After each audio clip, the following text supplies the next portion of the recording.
those guys, they are fighting the foreign nationals, who have actually opened businesses that are contributing to their GDP. They are employing South Africans. We roll. We start with that. We start. First way, I'm building. Hey.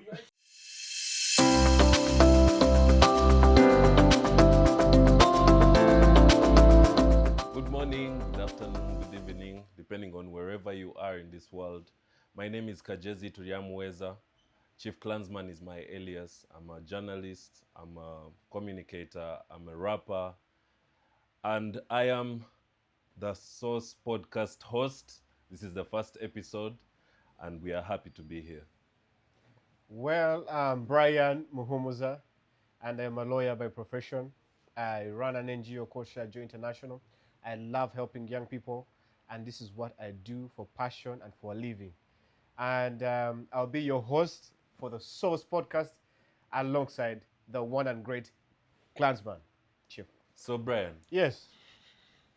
We are starting on a sad note. Imagine our first episode for the Source podcast. We would have been wanting to talk about good things, but you've seen what's happening in Africa right now. Yes, Xenophobia. In particular South Africa. It is alarming. Yeah. I should say it's alarming. To say the least.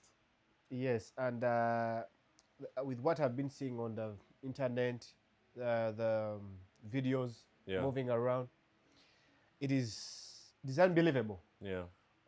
I don't know what do you think caused the whole situation that's happening right now. Yes. First and foremost, it's imperative for our viewers to know that xenophobia is not a new thing. Really? Yeah, it's not. I thought it's just about these people, unemployment, whatever. Not really. The Gen Zs or Gen Alphas might think that this is a new phenomenon. Oh, man. But xenophobia has been there in South Africa for over 3 decades. Okay. It has a history. I think we are now in our 5th wave. When you go back in time, you see that in 1998, there was xenophobic attacks. Okay. In the year 2000, in August, there was xenophobic attacks in Cape Town. Okay. In May 2008, people were killed. 60 people were killed. Oh, my God. And 1,700 people were injured. And all these are foreigners? All these were Africans, but not South African. Okay. People from Zimbabwe, people from neighboring countries. And the South Africans are now claiming, when we reach our 5th wave of xenophobic attacks, that it is because of unemployment. I don't buy it. I would love to be subjective or logical in terms of I'm putting myself in the South African shoes. Yeah. Yes, maybe they are looking for a scapegoat, what to blame on, whatever they are going through. Yeah. But I wouldn't say here in Uganda, for example, here in Uganda, Uganda hosts over 2 million refugees. Yeah. You understand? Yeah. And 91% are women and young children. Yeah. And you see that even under 9% of the people, of the refugees, live in urban areas. They do business, they transact. Like how a normal Ugandan can live. So when you tell me that it's because of unemployment, do you think if all African countries or Africans who are facing unemployment, they should resort to attacking, killing? Absolutely not. Because now that would mean all the people who have failed to find employment and are Ugandan nationals would go to Kabalagala and start fighting with South Sudanese or fighting with Eritreans. But those are fellow Africans. We know that. And we live with them. They have ended up here because of the situations back at home. Yes. And we understand that. We fail to understand why South Africans cannot see that the bigger picture. Is there a possibility that there are forces behind that are forcing these South Africans, the vigilantes, to carry out these uncalled attacks on Africans, on those Africans? Of course, from the social media clips that I've watched, there is a group of guys. Some other South Africans actually came out and made videos and said we are not all in favor of what. Really? Yeah. I thought it was all over South Africa. Every South African. Apparently, the Zulu tribe mostly. That's why they move wearing the traditional wear. The Zulu from Shaka Zulu. Yeah. Okay. Are the ones who are really spearheading it. Some South Africans are against it, but we have taken it, some of us have taken it as their official position, because when you see someone doing something wrong, I mean, you come and stop it from happening. If you say that, that guy is doing a wrong thing, but I'm not part of it, so I'm okay. No. Yes. Your quietness about it, your unwillingness to come and intervene, makes you condone that behavior. So we shall take it as an official South African position. I think right now that's what most South Africans are thinking. When you look during the World Cup, when South Africa was playing with different countries, you saw you saw here in Uganda and all over, you would see that people were in favor of those other countries playing against South Africa. Yeah, all over social media, people were so-called hate watching. They were hate watching on South Africa. I wouldn't blame. Okay, it's bad to another wrong does not make a right. Yes. But people have feelings. People have emotions. You understand? When you treat our fellow countrymen and women in a certain way, why do you want us to love you? You understand? By the way, when you do your research, you find that there are 70 in Uganda here, in our country. Yes. We have over 70 South African companies. Did you know that? 70. And yes. These are mega companies. Some of them are big. You have to check, including MTN, which is the biggest. It's from South Africa? That is a South African company. You get. When they were getting annoyed with the Ghanaians, yes, the Ghanaian government was saying that we are going to chase away MTN Ghana, get out of here. Because if you don't want our people to thrive in your country, why should your businesses, why should you? Why should they thrive in our economy? You see, what is confusing me, what is disturbing me, it is that the governments, the President Ramaphosa is so vivid when it comes to other aspects. For example, during the Congo M23 war, Ramaphosa came out and said they were willing to send support towards the Congolese to fight against the M23. And right now, their own people are fighting against African nationals in their country. And Ramaphosa hasn't come out. I saw his speech, I saw him talk, but I haven't seen something actionable coming out in South Africa. No, because people are moving on the streets for freely. Their government, to me, has failed to handle xenophobia. Do you think that the government is also, in a way, benefiting from this? I mean, if you don't stop it, then people have a right to think that you're in on it. Because there is this popular guy who is heading it. You see him on social media walking, saying, "Go back to your country. I've given you up to 30th June." Yes. You know, and right there in the videos, there are even policemen in uniform, full uniform, guarding them. Yes, moving with them. My God. So that for me, if you want to stop it from happening, those are the first people to arrest. To say that if there is a policy that is put ahead by by the South African government, we have law enforcement agencies that carry out this work. And that's where we end up calling these groups vigilantes. It's illegal for them to operate like that. So the fact that the state has not come down on them for breaking the law, that means that they may be condoning it. I mean, what is happening should have a stop. And it is. My prayer is, when you look at the African history, a lot of Africans and a lot of African governments tried to stand in solidarity with the revolutionaries during the anti-apartheid regime. And also even up to now, the economy has been not 100%, maybe to a greater percentage, been supported by different African states. You understand? Of course, even the African people themselves. Some of the South Africans admit that the people who have built their economy are other Africans, not South Africans. So why just them? Yeah, they have built your own economy. Because when they go there and wake up very early in the morning and build businesses, and then after 1 month, after 1 year, Yes. a Ugandan has a flourishing business. The South African comes and says, "Wait a minute, why is this guy getting rich here?" It's because he woke up and put in the work. I would say that is stupidity. So that's the bigger challenge. That also, I've seen on a lighter note the ones who are complaining that guys, African, especially Nigerians. You know, Nigerians show out a lot. Oh yeah, that's their nature. Even if they go to Malaysia or where, they will spend a lot of money. Yeah. So they are taking these South African girls out and spending a lot of money on them, and that is also causing an issue. Yeah. So, all in all, what is the solution?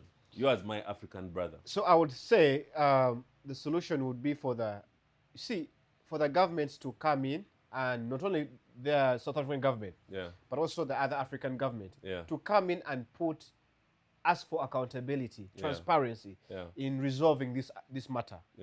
Unless, if it's not done, we are going to see more dead Ugandans, dead Nigerians. One just died this week. Oh my goodness. One died this week. Another 600 are there stranded.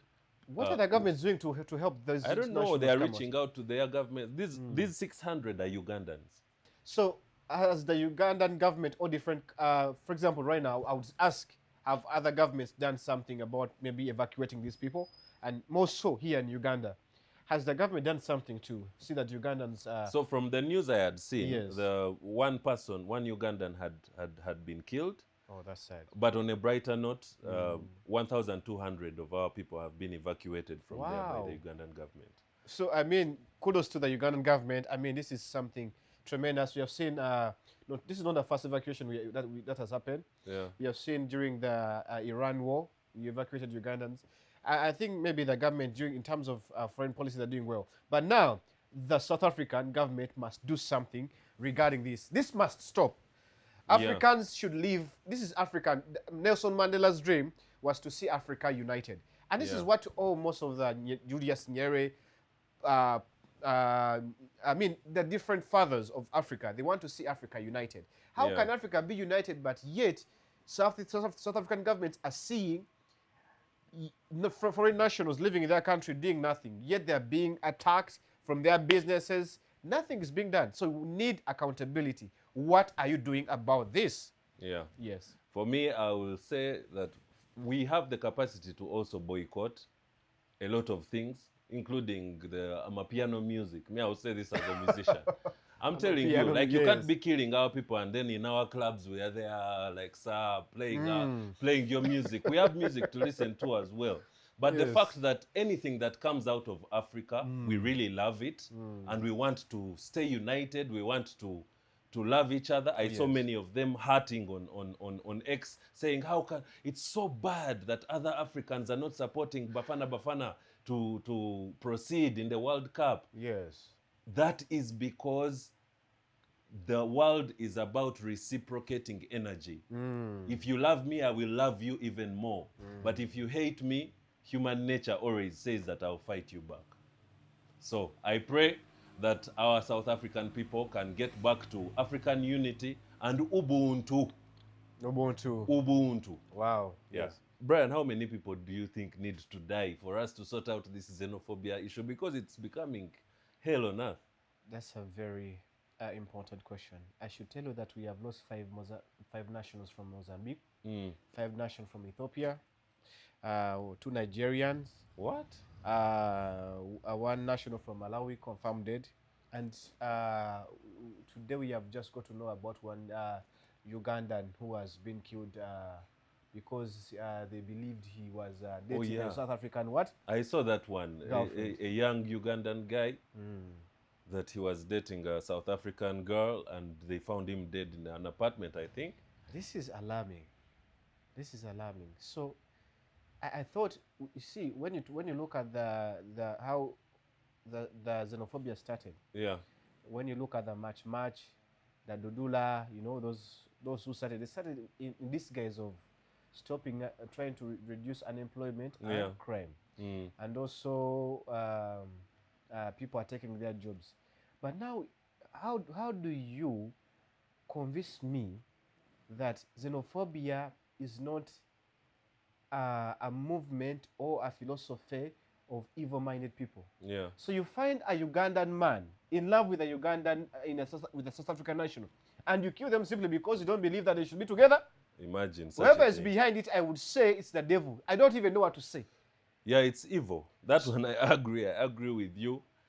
I agree with you completely because I know it hurts them, but this comes from failing to work hard. Actually, I saw one of the guys, one of those guys who are leading that group of bandits. I'll call them bandits, by the way. Who was that? There's the black guy. That they move, their top leadership is this lady called Jacinta. Jacinta, you have very bad manners, by the way. Let me tell you. The guy was complaining that you Nigerians come here and take our women to places in South Africa that we can't afford. Is it a problem? I think that's a good thing. Whose fault is They're it that helping you cannot them. afford your own? They're helping them take their women to places they cannot take them, so that they stop them from, they stop being a burden. You understand? So Nigerians have come with the money to spend on your women. Spend in your economy. In your economy. But because for you at midday you're sleeping, and the foreign nationals are working and making money and they can afford that lifestyle. You see, it doesn't give you any right. Yes. That's why we can look at an example of like Uganda itself. Yes. Yeah. Do you know how many South African companies are in Uganda? We appreciate them. Of course, any country that wants to develop for their economy to grow in numbers of jobs, to grow in GDP, yeah, to grow in terms of money invested in the economy, you welcome foreign investors. I think we have South African companies in Uganda. Of we course. have Sunbig Bank, MTN, Yeah. Coca-Cola, Centenary Bottling Company, Yeah. Sanlam, an insurance company. These are all companies we welcome into our economy. And We also have Absa Bank. We also have MultiChoice, DSTV. Everyone has DSTV. Okay. These are companies from South Africa. What are they saying? What are they saying about the xenophobia taking place in the South African First countries? and foremost, we don't see them coming out to Condemn. really condemn it. Yes. Which is quite unfair. Because for you're in our countries. You're doing business. Yes. We have welcomed you. Yes. We have subscribed to the business that you do. Yeah. Some of these things our people can do them for themselves. By the way, I think our government can afford to have its own. I mean, we had Uganda Telecom. That was mandatory, but you know, when the president is trying so much to privatize, Yeah. to invite these companies to come in. Yes, so it is So alarming. it's okay that they came and they have created some jobs here. Yes. But you do not see us trying to bargain for what we don't deserve. When you say they've created some jobs for nationals here in Uganda, haven't nationals from Nigeria and Uganda, haven't they created jobs for South Africans? That is a rhetoric question, because that is exactly what those people are fighting. That someone has left Lagos and come to South Africa and invested $5 to $10 million to open a company, yeah, or a construction company or whatever, and has also even employed South African people. But they are saying that whether we are qualified or not, whether we have bad manners, yeah. I was seeing testimonies that some of these guys come to work, you've helped and said, you know what, you don't even have the papers, you don't have the qualifications, but you're coming here that I have a family, I can't feed my family, I give you a job. The month ends. Yes. I pay your salary. Immediately I pay you, I don't see you for 2 weeks. That you're out there drinking. I think that maybe you've boycotted the job. After 2 weeks, you come back for the next 2 weeks of the month. That you've come back to work because the money for alcohol has gotten they are down. indisciplined. They are very indisciplined, grossly, by the way. That's why I was saying that their reasoning is poor. Here in Uganda, given the companies that we have mentioned, Absa, Stanbic Bank, those are South African companies. Yes. I come with my resume. I come with my qualifications in banking, in accounting, in what, and you vet me and give me a job. Yes. If I get that job, and when you pay me, I don't appear for 2 weeks, they will sack you and you have no right to complain. because there are regulations that govern that organization. So for them, Yes. like that video that we saw online, they attacked a foreign company. They went to the boardroom. Really? Yes, they gave orders that, you see, we have come with these people. They don't have papers. They don't have anything. But you must employ them because you're in South Africa. What kind of reasoning is that? Is that how we are going to go and demand for jobs at Stanbic on Monday morning? Is that how we are going to go to Absa Bank? Is that how we are going to go to MultiChoice? No, that is barbaric thinking, and it is a very poor mindset from those South Africans. If they want to thrive in a growing economy, you equip yourself with the tools to thrive. It is that simple. And So- and talking of the South African companies in Uganda, they expatriate a lot of profits into the economy, South African economy. Absolutely. So meaning that most of the South African companies, we don't only have MTN Uganda. MTN, you said MTN is part of the South African companies. Yeah, it is. We have MTN all over the African continent. Yeah. And if Africans have wake up one time to boycott these a company or their products and their services, they would lose a lot. But Ghana had done it. Then they said that, oh, you people are overreacting. What Then overreacting when you're killing 5 people? nationals from Mozambique? What overreacting when 5 Ethiopians have died? What overreacting when 2 Nigerians have died? What overreacting when 1 Ugandan man has died? Is that overreacting? Is that overreacting?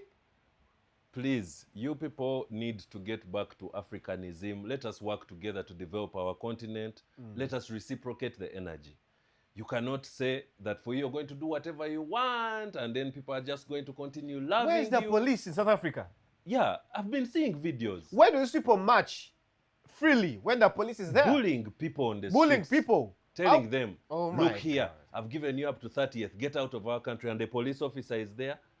Even some of these people are like, we even have our papers. I have documents that allow me to be here. And even though I have the documents, you as a national, you do not have the capacity to tell me to come out of my what? My shop to ask me for documents. With what authority? Exactly. With what authority? You being unable to work, to be qualified to go and study and be qualified for that job, doesn't make you entitled. Simply because you are in that country. In Uganda, we have nationals coming in from other countries Yeah. for big position, corporate positions, managing director.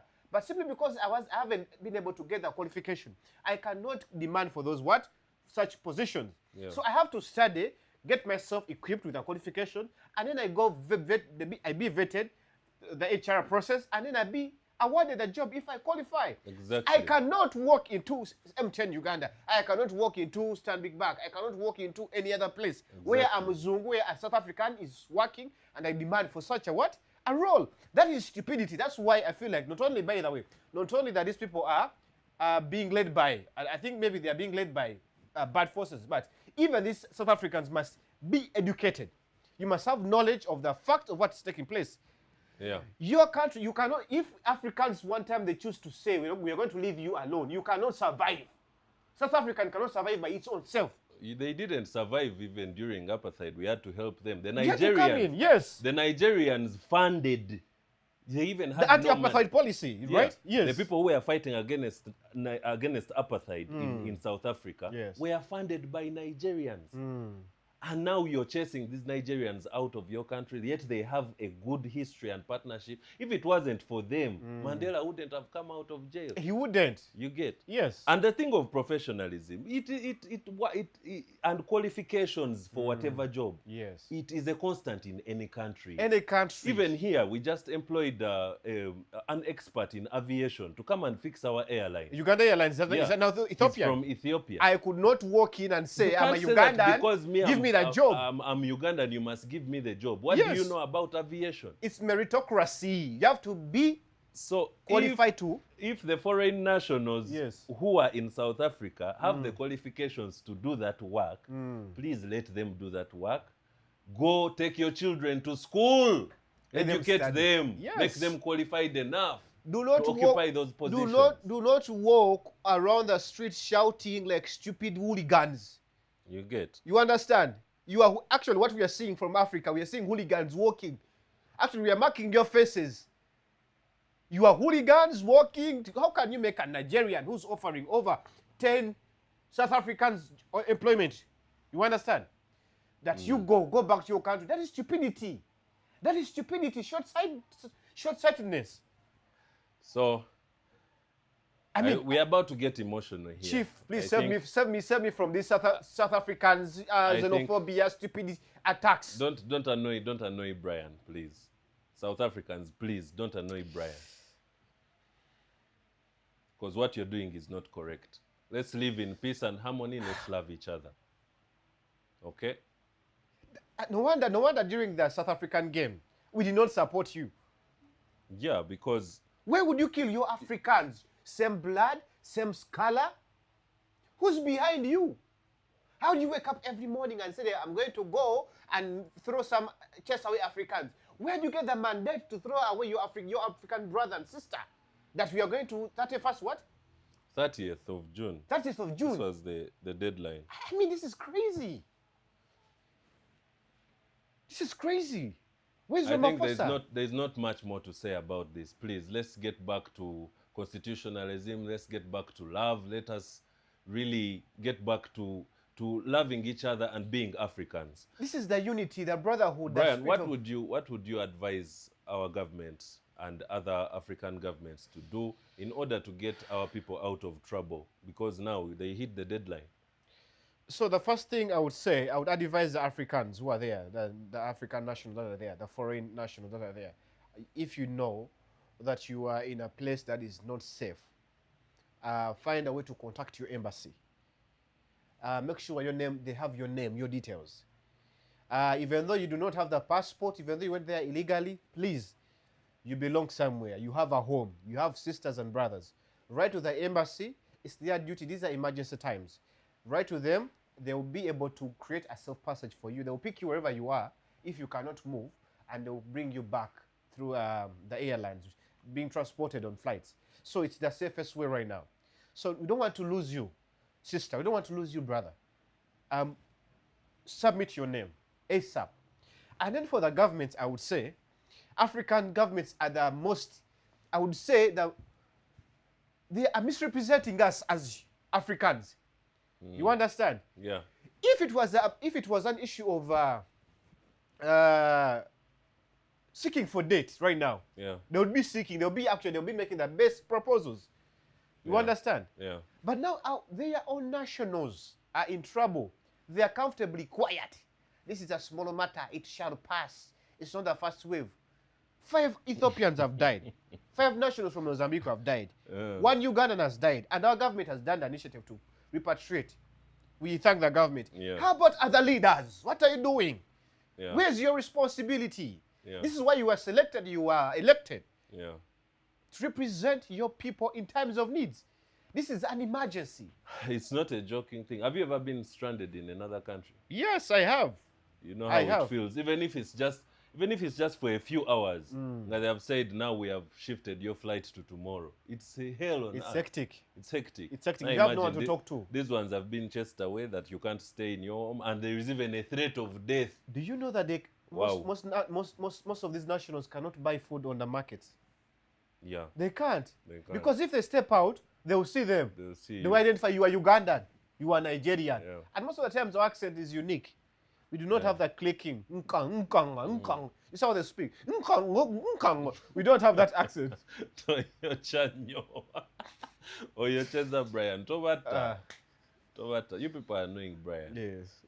I would say that our sisters and brothers are living in total fear, and we would request that the African leaders to come in and support them in whatever way they can. But even the UN is there, exists for a reason. Let us table a discussion on the UN Council. You know, this is something that has to be sorted out. Remember, during the Rwandan genocide, it started as if it was something small. Then it rapidly grew into something big.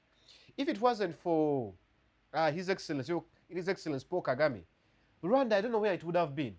So we need a Paul Kagame in South Africa to stop this mess from happening. I don't know what Ramaphosa is doing, but I would say it's the most incompetent president. Yeah. It's the most incompetent That's for sure, president. because you have to put order. You have to put people to account. Come on. You have to put people to account. Those goons who are walking around bare chest. They must be arrested and taken to prison, and they're subjected to free work. Which security agency do they represent? No authority which at all. government parastatal do they work for? You cannot run a country like as if you're in a market or something. You get? Yes. So, Chief, what is your last remark on this? First and foremost, Jacinta, stop it. Jacinta, there's a girl called Jacinta. She has become the face of this whole thing. Xenophobia attack. Of xenophobia attacks on fellow Africans. How can you have a heart like that? You know? How do you wake up? How? Do you have someone to love you? But everything else has been said. And we need to get back to loving each other as Africans and prospering together. You cannot, no man is an island, and none of you cannot stay. You yourselves are telling people to leave South Africa and go back home. But you guys can't also stay home. You think we don't have South Africans here? We have them in Uganda. We have them here. Very many. But we are not mistreating them. We are choosing peace because we understand what love is, unity is. Actually, for us, we are inspired by Nelson Mandela. We even have a stadium in Uganda after him, called Mandela Stadium. We took over his principles to love and live in harmony. We have very many tribes, we have very many nationals, countries. We live together. So if you adopt in the same manner, do not look at nationals as a threat to your whatever. You have to compete fairly. Yeah. You understand? Let us compete fairly. Do not, and for South Africans, do not let people convince you to be part of dubious and strategic revolutions. Yeah. This is something stupid. Yeah. Yes. They are going to be stranded. I saw some of them already complaining. Now you have chased away the few people who knew how to do anything. Exactly. Now they are going to be stranded there. Themselves can't do the work which they claim they want to do. Exactly. You need the experts to train you. The skill. So if you don't have the skill, you want a job which you can't manage to do, then what's the point? I mean, this is the source. So you have to talk about the uncomfortable truths. Yeah. Yes. We thank you so much for joining us for the first episode of the Source Podcast. We are going to be here every single week. Look forward to everything that we are going to talk about. If it's important, we shall talk about it because this is the Source Podcast. Please subscribe to our YouTube channel, our social platforms on TikTok, on Instagram, and also please share to someone whom you think this conversation has been important or helpful. And stay tuned for the next episode.